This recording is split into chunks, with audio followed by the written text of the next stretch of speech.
These places still exist. Google doesn't want you to find them. Washington State looks beautiful on the surface. Mountains, forests reign, but pull back the curtain, and you'll find towns that were swallowed whole.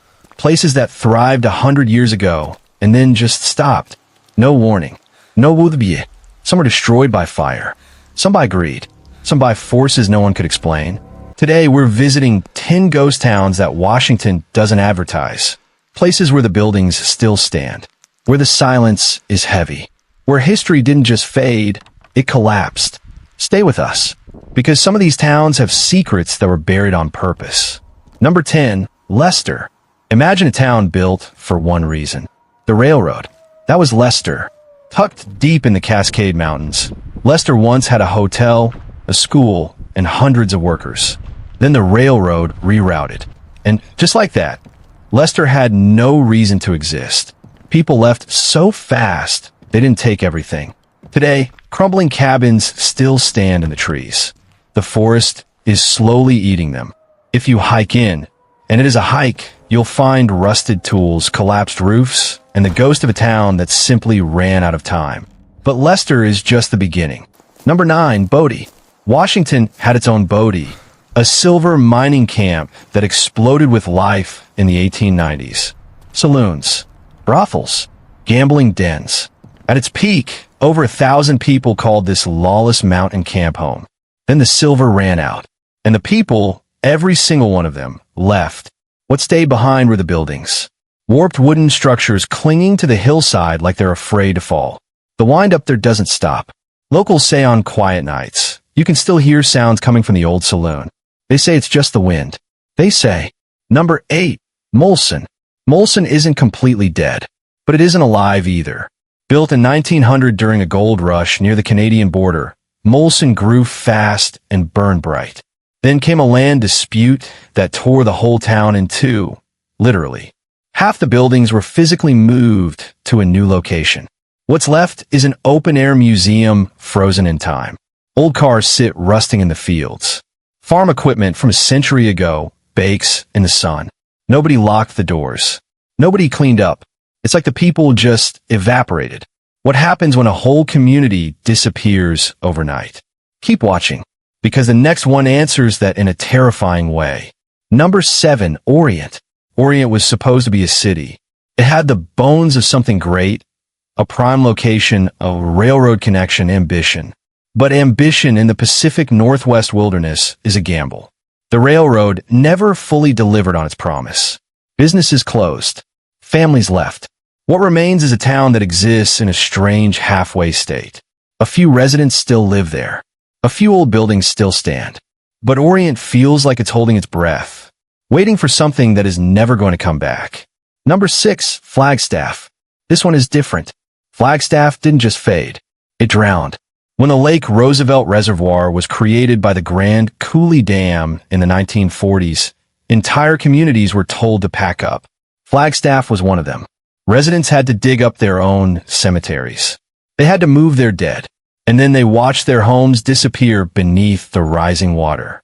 Today, when the water level drops during droughts, the town reappears.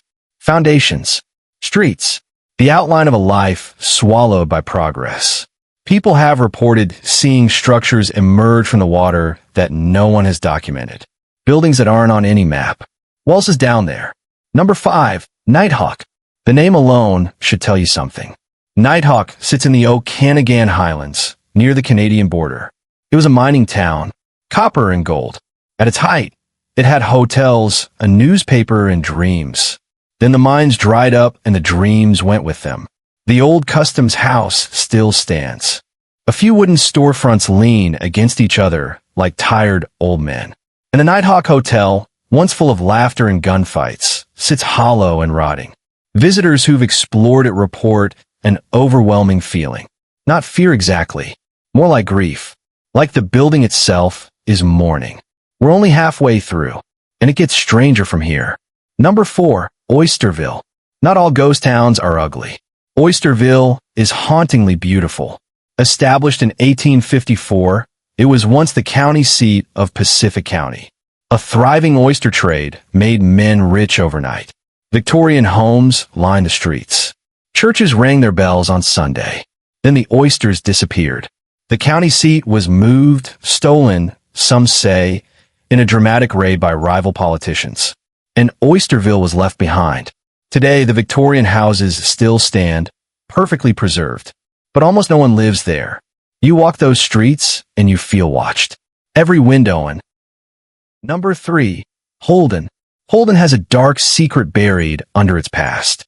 This mining town in the Cascades operated from the 1930s to 1957. Copper, zinc, gold. It produced enormous wealth. But Holden also produced something else. Toxic waste. Decades of mining poisoned the soil and the water in ways they're still being cleaned up today. The EPA declared it a Superfund site, one of the most contaminated places in the entire state. Holden Village is now a retreat center. People do live there, but the shadow of what was taken from the earth and what was left behind never fully lifts. This town carries a different kind of haunting, the kind made by human hands. Number 2, Monte Cristo. Monte Cristo sounds like a treasure, and once it was. Silver and gold were discovered here in 1889. The rush was instant and brutal. A full town sprung up in the mountains, hotels, a railroad, and big dreams. But Monte Cristo was cursed from the start. Floods destroyed the railroad. Repeatedly, a massive flood nearly wiped the whole town off the map. Fires came next, then economic collapse, then avalanches. The mountain didn't want them there. Today, Monte Cristo is accessible only by trail. Stone foundations, twisted metal, collapsed walls. Hikers report a feeling of unease that's hard to explain. The mountains here are beautiful and violent, and Monte Cristo sits right at the edge of both. One town left, and this one is different. Number 1, Carbon City. Carbon City doesn't appear on modern maps. It barely appears in historical records. It existed in the Carbon River Valley, a coal mining community that lived and died in the shadow of more famous towns. The coal company owned everything. The houses, the store, the church. Workers were paid in company scrip, fake currency that only worked at company stores. They couldn't leave. They couldn't save. They were trapped. When the coal ran out, the company packed up and left. And they took the records with them. Carbon City was erased, not by fire or flood, by a corporation that no longer needed it. Today, the forest has consumed almost every trace. A few concrete foundations, a collapsed shaft entrance, and silence. The kind of silence that feels like it's protecting something, or hiding it. These aren't just abandoned buildings. They're warnings. Every one of these towns believed it would last. Every family that settled here thought they were building something permanent. They weren't. And the strangest part? There are more.